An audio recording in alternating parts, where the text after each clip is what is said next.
Hey folks, I'm here in the beautiful island of Kauai in Hawaii with the amazing Michelle Fielding, and we're just going to do a quick interview here to touch base. And wow, how blessed are we to be here. This is incredible.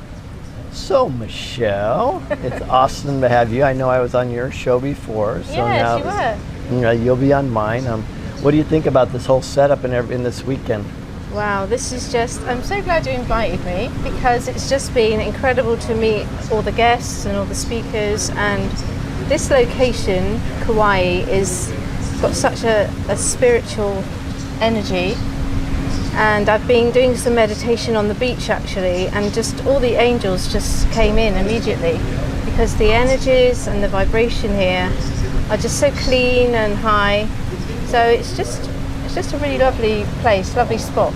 Yeah, it's gorgeous. Yeah. We're loving it. Yeah. So, in fact, let's speak about that. You just did a meditation with the group, and there was a chant involved. What were the words that were said there? I'm always curious. Yeah. So it's just the sounds, they activate your chakras. So it's Rama Da Se So Ong. And it's a little bit like when people chant just Om, Om. It's just a way to open up your energy field, open up your chakra points. And in this case, what I was trying to do was just get the energy high, because we were trying to bring in the angels, which are very pure. And so they need a very high vibration in order to come close to us. So it wasn't Latin or anything like that. It's more of a sound that's created for resonance. Is that right? So basically you can make sounds which resonate with chakra points, and that particular mantra helps us to open each chakra point. But there are others. There are many mantras that you can use. And I noticed a lot of people during and after were very emotionally touched with that. Yeah. Like they felt something and connected. Is that something normally that you see when you do these? So I've been teaching about angels for a number of years before we started obviously talking about what's going on in the world right now. And one of the signs that your students have connected with the guardian angel is that they just cry, but they're not crying from distress or sadness. What they describe to me is it's like a profound love. And if you're lucky enough to feel that immediately on your first go, then you're very blessed.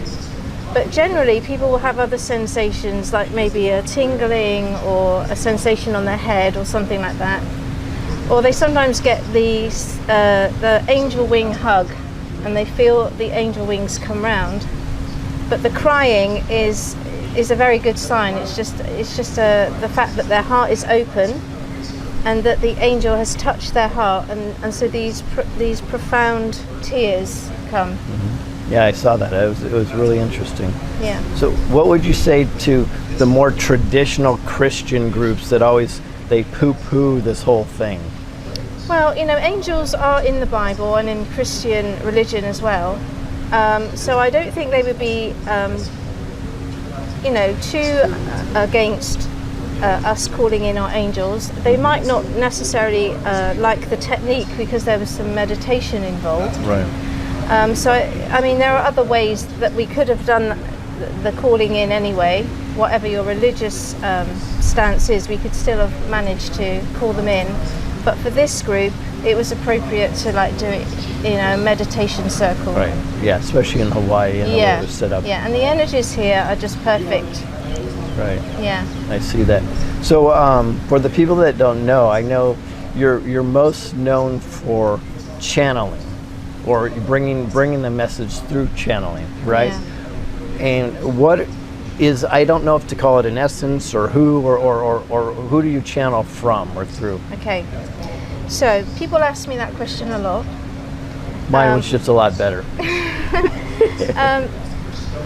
It really depends on what the question is about, is then who comes in to answer.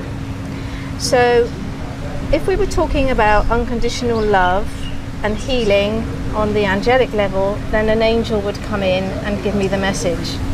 But if we're talking about the topics that we tend to talk about at the moment, the things that are going on in the world, that would be my spiritual guides, because the higher masters like Jesus and the people that I sometimes channel from the Great White Brotherhood, this level to them and what we worry about,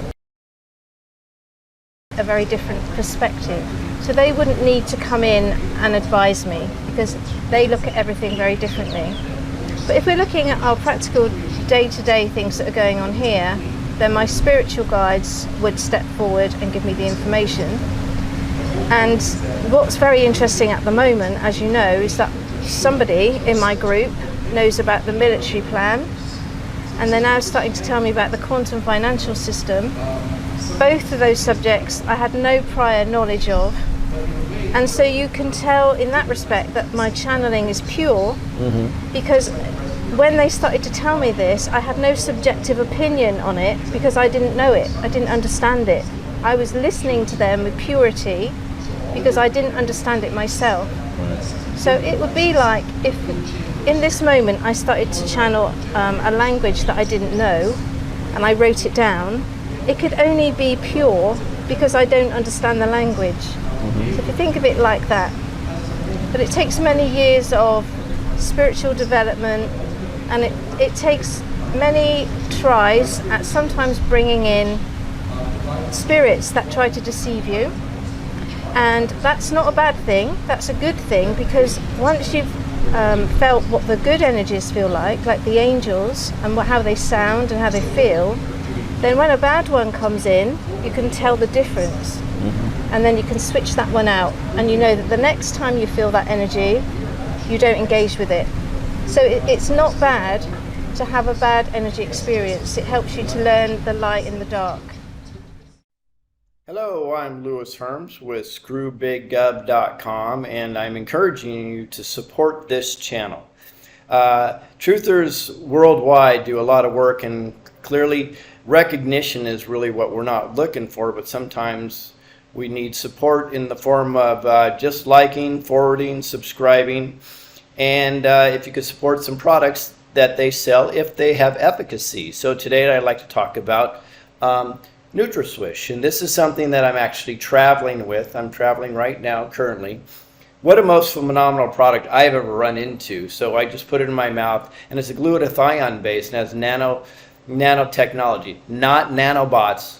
Don't get triggered. So nanotechnology, where it actually just swish it in your mouth and it assimilates at a level that's never been done before. They can't even do this properly, in my opinion, with intravenous glutathione, which costs thousands of dollars a month. So as low as $60 a month, and it's not a monthly subscription unless you want it to be, you can get what I think is one of the most healthy products for us on the planet. For 7 months, I had a serious lung issue when doing the Truth Tours, and I couldn't get over it. I was coughing incessantly all the time.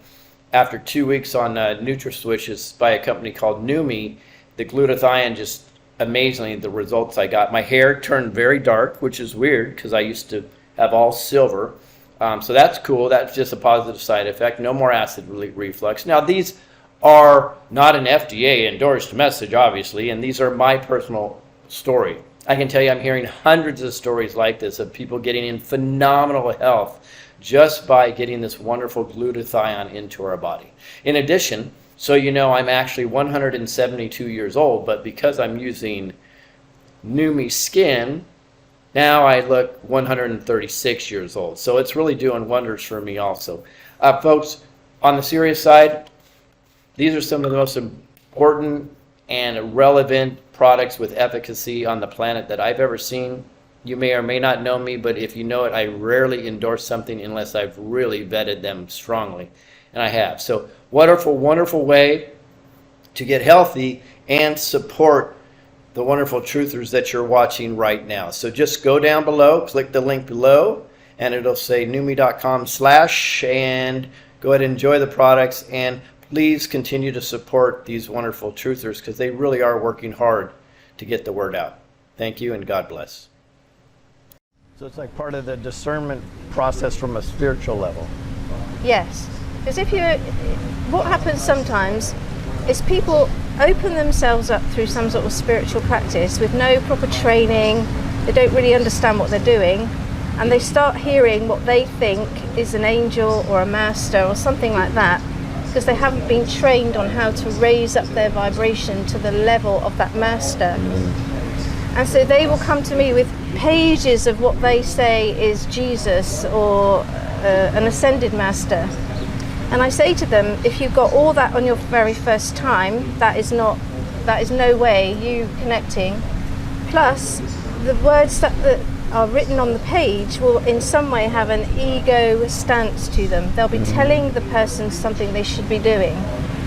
And they'll be doing more than just talking about things in a general way. They'll be trying to make that person go in a certain direction. And that is when you're channeling what's called the lower astral realms. And if people are doing unhealthy spiritual practice, and maybe they're drinking or maybe doing drugs, then they're going to attract a very low vibration spirit which is going to attach to them, and then they sometimes could cause you to hear things even to the extent of, you know, making you feel depressed or angry. So it's very important that you understand the process of opening up, and really I suggest that you get a proper teacher to help you at least in the beginning sort of stages. It's interesting you say that, because one of the challenges that I've had is I have debates with people they call themselves spiritualists, and I'm frankly the guy out there always saying they're probably spiritual gypsies, because they say constantly, well, I'm directly connected to my ascended master, and I know this truth and you don't know it. And I'm like, anybody comes off with that much ego, I always push back, and I keep hearing them saying, well, I'm connected to my ascended master, or I get my information from the ascended masters. And that's, for me, it's always been a red flag. Yeah. You know what I mean? And I resonate with what you're saying. It just means they're probably too, I don't want to say a rookie, but they haven't matured in the process, and their ego seems to be involved still. Because also an ascended master, as I said before, would not be giving you information about the political climate. That makes sense, because they're in the oneness. So their teachings are about oneness and love and how to open your heart and how to do your spiritual path. They're not concerned about whether the QFS is coming in. Right. So that's another red flag. Also, when people say, Archangel Michael told me, and then they have a whole list of things. Angels don't talk like that. Angels say, you are very loved. We're looking at you with loving eyes. You know, they don't tell you any information to do or to follow like that. So that's another way you can tell when you've been teaching for a long time what people are actually channeling. And it is a process. That's interesting. So let's switch gears a little bit. I know you've brought up a lot of information about Elon Musk. Yes. Do you feel like this is Elon Musk 1, 2.0? Is this a clone? Is he masked? What's your thoughts or feelings on that? So when I've asked about Elon Musk, what I get is that the one that you probably see out there at the front is probably a body double, because they have to keep the real Elon Musk safe, like they might do with President Trump, for instance. So in certain situations, he might not be the actual Elon Musk sitting there, but he is delivering the real Elon Musk's message. And also what we have to remember is, it doesn't really matter whether you think that Elon Musk is good or bad. That's not the point.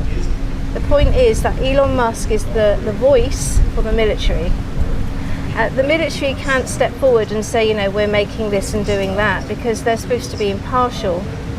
And so by putting Elon Musk at the front, it's a very good way for them to bring forward the new technologies without them having to say it's us doing it.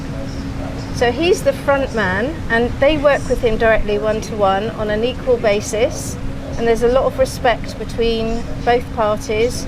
They ask his advice, and you know, he's actually at quite a high level, I would say, in terms of how they ask for what needs to be done. Do you feel like there's several types of Elon Musk doing different types of jobs out there? No. Oh, do you mean like there might be other people? Other people doing something else that's pretty powerful? Yeah, I think that Elon Musk is not the only person. There are lots of companies, there are lots of businessmen, and probably other people like Julian Assange, Michael Snowden. That type of person will be behind the scenes at the moment developing all this technology. Very cool, very cool. Anything you'd like to say to everybody watching? Well, you know, I think that the recent thing with Tucker Carlson being fired from Fox, I think that if you listen back about 2 years ago, I said that the military had gone into the media, and that they would now be taking over certain, as a sting operation, they would now be taking on certain people and giving them a narrative. And so what we saw was that Tucker Carlson started to come out and become louder and more, he was more out there with all the things that are going on, more so than the other presenters. And they did that so that people would start listening, so that when he then got fired, now everyone's like, what's going on? It's waking people up, and they can use whatever excuse they want about why he was fired, but that was the point of the whole plan, that they would build him up and up, so he had a big voice, then they cut him, and then everyone can see it, and it wakes everybody up to the fact that the media is corrupt. And where could people find you if they want to find you online? Well, at the moment they can find me in Kauai. In Kauai, Hawaii. Here we go. Couple more days, guys. Yeah, just hop on a flight. Just fly it on over here. Normally you can find me at any of the apps, you know, locals.com. You can find me at my website, which is goldenheavenonearth.net. And sometimes you can find me on YouTube, but mostly YouTube is censoring, so you'll normally only find a trailer to something that, say, you and I have done together. And then they can go over to locals.com and find the full interview. I think people are having quite a lot of difficulty finding me at the moment, though. Well, we'll put all your links below. Yeah. Make sure you find Michelle Thieden. Thank you so much. Yeah, thank you. I really appreciate you. Yeah, thank you for inviting me. You're amazing. Thank you. Yeah, it's been so nice. Thank you. Thank you. Yeah.